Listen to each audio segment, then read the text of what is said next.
for more on this, we're going to be joined by child rights activist Joan Van Niekerk. Joan, good afternoon, and thank you for joining us on the SABC at this hour.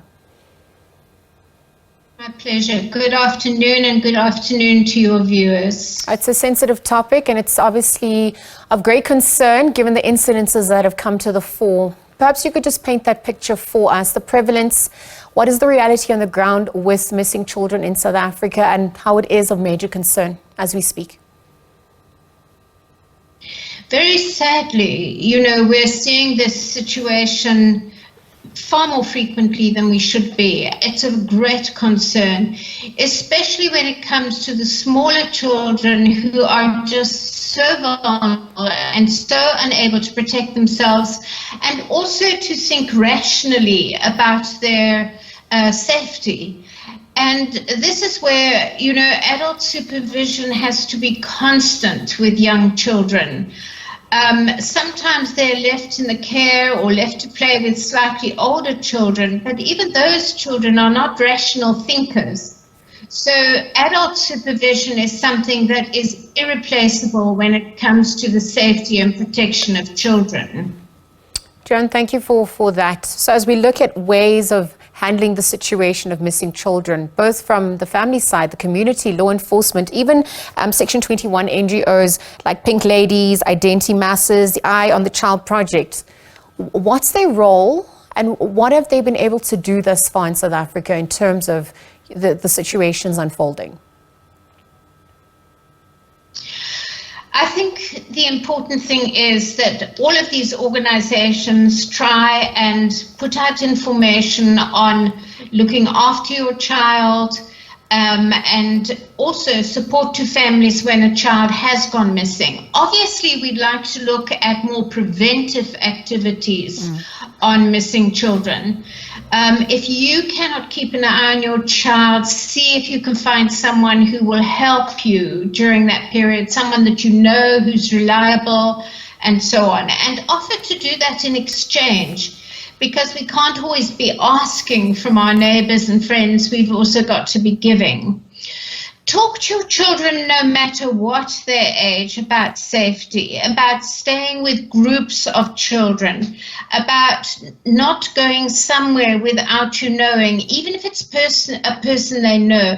We talk a lot about stranger danger. The sad reality is, if children are going to be abducted and harmed, it's more likely to be someone that they know than someone they don't know.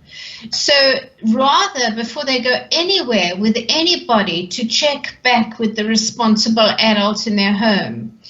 Talk to your children about unsafe places. If you're living in a place in which there's a lot of informal housing, it's quite likely that there will be toilets that are communal toilets. Encourage your child not to go to the toilet without a responsible adult or without an older friend, because this is where children are often abducted.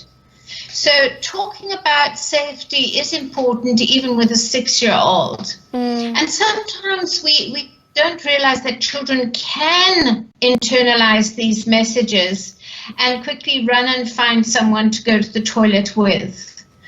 Of course, if a child goes missing, report to the police immediately, don't wait. Because if a child is going to be harmed, it's likely to be within a very short period of time. So alert your friends and neighbors, off to the police station, take a photograph, insist on immediate, take a photograph of your child that is with you if you have one. And we should all keep photos of our children, regular updated photographs of our children on our cell phones if we're lucky enough to have a cell phone. So off to the police station, give them the photograph, and try and remember what your child was wearing that particular day. Blue shorts, pink top, or whatever. So insist on immediate action and insist on being given some kind of reference number. Joan, thank you for highlighting that and for speaking to the role in reporting, missing persons or missing children as soon as possible. And so it also brings me to the questions about the role of the SAPS, the procedures that they have to follow, some of the challenges that they also encounter in dealing with the missing child reports that come, as a result. We're looking at the trends as well. Why children go missing in a South African context, and what's that info data indicative of? Yes, it's very difficult sometimes to get the police moving immediately, because some of them still believe that someone should be missing for a given period of time before they act. And this is why I say go to the police station, insist on action. If they are reluctant, ask to see your station commander, who should be available to you, or the most senior officer on duty.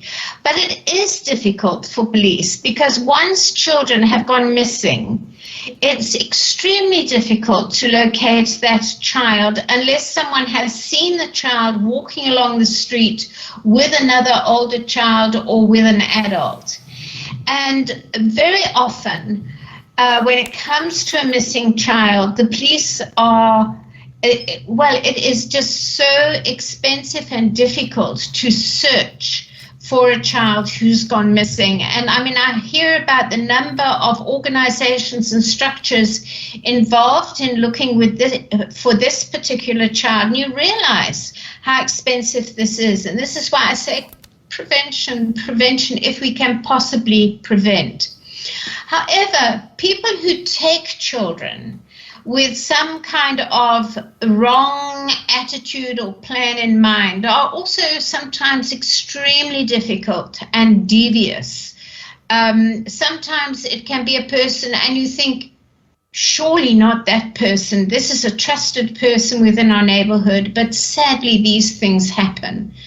And I do really believe that given the amount of searching that has gone on for this particular child, the police, who have lots of other duties and other structures, have truly done their best. And one commends them for this activity, for this searching, for the continuation of their passion to find this child. I just want to wrap up by looking at some of the role players, from criminologists to psychologists, lawyers, NGOs, in raising awareness, in training, on how to deal with these cases. What comes to the fore in a South African context? I want to also highlight the role of social media and online platforms, but more specifically also look at once the child or missing person has been found, communicating that information as well.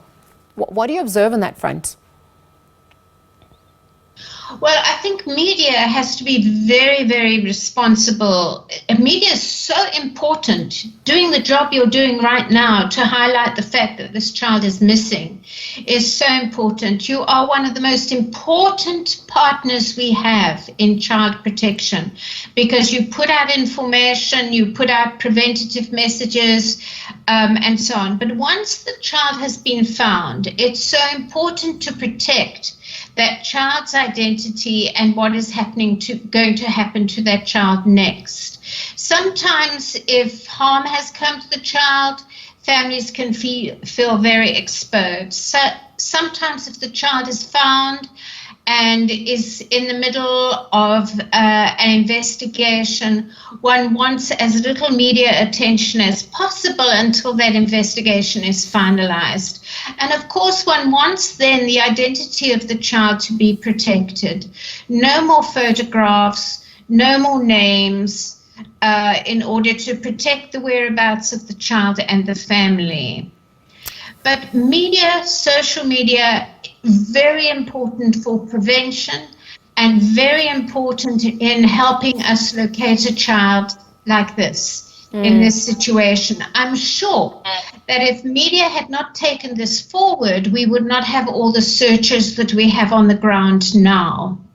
So Thank you for the job you do. Well, Joan, thank you very much for also weighing in and for helping us understand things a little bit clearer. We'll leave that conversation there for now and continue to shine a spotlight. Joan Van Niekerk, child rights activist, speaking to missing children in South Africa. This on the back, of course, of the search for missing Joslin Smith that continues.